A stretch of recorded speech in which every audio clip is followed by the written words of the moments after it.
Untuk kepentingan penyidikan, tersangka RAT dilakukan penahanan selama 20 hari pertama, terhitung mulai tanggal 3 April 2023 sampai dengan 22 April 2023. Saya tidak merasa dikorbankan, tapi saya merasa dibiarkan dan dipojokkan. Rafael Alun Trisambodo, mantan Kabag Umum Kanwil Ditjen Pajak Jakarta Selatan II ini, akhirnya mengikuti jejak anaknya Mario Dandi menginap di Hotel Prodeo sebagai tahanan KPK setelah 2 kali menjalani pemeriksaan di Gedung Merah Putih. Sebagai bukti permulaan awal, tim penyidik menemukan adanya aliran dana atau uang gratifikasi yang diterima saudara tersangka RAT sejumlah sekitar 90.000 US dollar yang penerimaannya melalui PT AME, dan saat ini pendalaman dan penelusuran terus dilakukan. Ayah Mario Dandi ini pertama kali memenuhi panggilan KPK pada tanggal 1 Maret.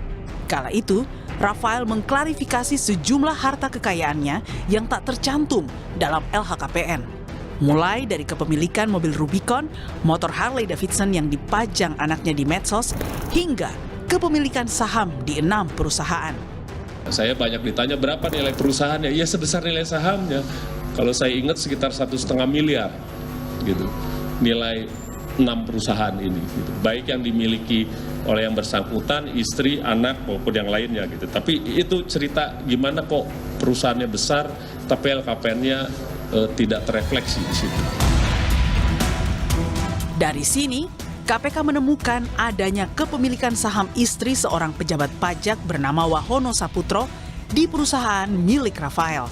Wahono yang menjabat Kepala Pelayanan Pajak Madya Jakarta Timur ini pun menjalani 2 kali pemeriksaan di KPK pada 14 Maret dan 16 Maret 2023. Hingga pada 24 Maret, KPK kembali memeriksa Rafael dan sang istri, Ernie Mike Torondek. Kali ini bukan lagi soal klarifikasi harta, tapi adanya temuan harta tak wajar oleh KPK. 2 hari berselang, tepatnya pada 27 Maret 2023, KPK menggeledah rumah milik Rafael Alun yang berlokasi di Kompleks Elit Simpruk Suites, Jalan Simpruk Golf 13, nomor 29.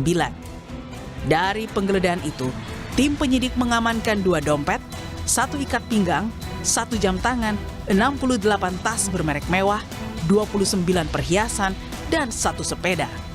Tak hanya menyita barang-barang mewah di rumah Rafael, KPK juga menyita uang sejumlah 32,2 miliar rupiah yang tersimpan dalam safe deposit box di salah satu bank.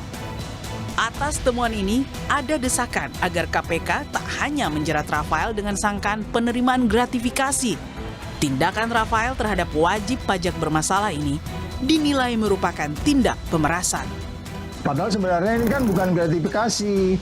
Kalau lihat kronologisnya, kan dia kalau ada masalah, dia ngarahin kepada perusahaan AME tadi. Itu sebenarnya pemerasan, itu bukan gratifikasi. Nah, saya punya masalah nih, terus kasih ke Sonono. Yang Sonono nih saya punya gitu. Itu kan berarti ya pemerasan, sebenarnya mengarahkan untuk kemudian dia dapat sesuatu. Loh, kalau ada masalah ya selesaikan di kantor, kenapa itu? Upaya KPK mengungkap skandal merampok uang pajak diharapkan tak sampai berhenti di penahanan Rafael Alun. KPK perlu melanjutkan penelusuran terhadap komplotan Rafael yang masih aktif bertugas di institusi keuangan negara. RAT ini adalah salah satu bagian dari komplotan. Di lingkungan menteri ada eselon 1-nya 2 orang terlibat. Itu bahkan 2 orang ini di dalam data nanti yang ada di KPK dan di data aparat hukum lainnya, itu terlibat pada program teks amnesti. Mereka manipulasi. Jadi jangan dianggap kecil Rafael. Terendusnya modus mantan pejabat pajak Rafael ini tak lepas dari viralnya aksi kekerasan yang dilakukan sang anak yang kini sudah memasuki tahap persidangan. Bisa dibayangkan, bila tak ada peristiwa penganiayaan terhadap David Ozora, modus Rafael Alun dan komplotannya tak akan pernah terungkap.